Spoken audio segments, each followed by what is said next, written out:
you are now going to likely be in Washington for the beginning of 2020 and not out with the voters, as you just said in your campaign, is the way that you really connect with people. So as someone who just started to gain traction, will you be at a disadvantage because of this trial? I meet whatever obstacle is put in front of me. And this is more than an obstacle, it's my constitutional obligation. But I have many people that are going to be out there for me if I can't leave for a few weeks. That includes my husband and daughter, who are excellent campaigners, but it also includes all of our endorsers. I have more endorsers of elected and former electeds in Iowa than anyone else. But they're not you. And that includes, I know, but I just picked up the mayor of Fertile, Dana. Fertile, population 362. She could be out there for me. The governor of Minnesota has already been down in Iowa. He's an incredible campaigner. Lieutenant governor, highest ranking American Indian elected in the country. One last question about impeachment, then I want to move on. From what you've seen, is there any chance that you would vote to acquit the president? At this point, I don't see that. But I'm someone that wants to look at every single count. I've made very clear I think this is impeachable conduct. Okay.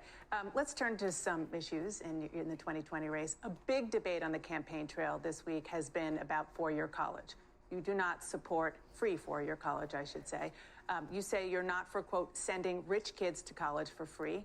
Congresswoman Alexandria Ocasio-Cortez called that point of view a, quote, GOP talking point, saying universal systems should benefit everyone and rich kids would go to elite private schools anyway. How do you respond? Well, first, I think she was responding to an ad that Mayor Buttigieg had put out. But you have the same position. Yes, but in fact, I've had this position from the very beginning at the CNN town hall, in which I made very clear, and I made my mark with this position. But I would have done a different kind of ad that might have brought some people with me more. And that is this. Let us look at our economic needs and match them to our education system. And that means making it easier and more affordable for kids to go to college by doubling Pell Grants. That also means making loan repayments much easier. But what would I make free? The 1- and 2-year degrees. Why? Fastest growing area of jobs. But not giving it to a shortage of MBAs or CEOs. But not giving it to everyone. Is that a GOP talking point?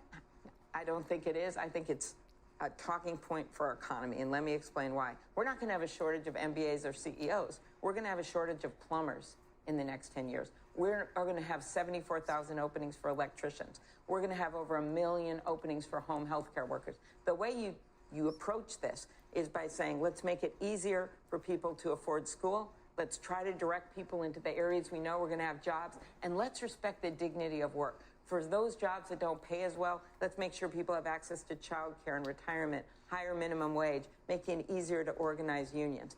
That is a different message than just a negative message. So let me ask you about your stump speech. You've added a new line over the last several weeks. You say, quote, we can't afford to screw this up. Mm-hmm. What do you mean by that? I mean by this, if Donald Trump gets elected, shame on us.